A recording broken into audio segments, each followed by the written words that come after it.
दोनों के बीच में एक्चुअली एक रेवेन्यू शेयरिंग अग्रीमेंट है, उनकी एक अंडरस्टैंडिंग है।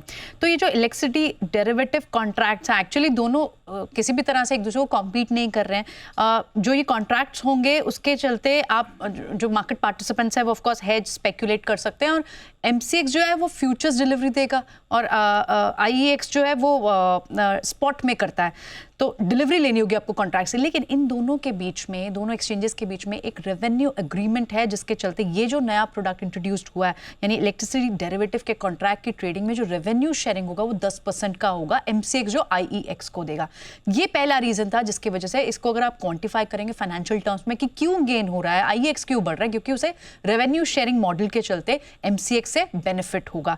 दूसरा, एक और जो बड़ी जो एक्सपर्ट्स मान रहे हैं, एक और स्पेकुलेशन है कि आगे चल के ये जो इलेक्ट्रिसिटी डेरिवेटिव कॉन्ट्रैक्ट्स हैं ये शायद NSE पर भी लॉन्च हो सकता है, यानी अब NSE पर भी आगे चल के इनके फ्यूचर्स के कॉन्ट्रैक्ट आप NSE के प्लेटफॉर्म पे भी खरीद सकते हो। तो मार्केट ये मान रही है कि तब IEX और NSE के बीच में भी क्या इसी तरह का रेवेन्यू अग्रीमेंट हो सकता है, रेवेन्यू शेयरिंग अग्रीमेंट। यही वजह है कि IEX में आज तेजी दिख रही है MCX के साथ साथ।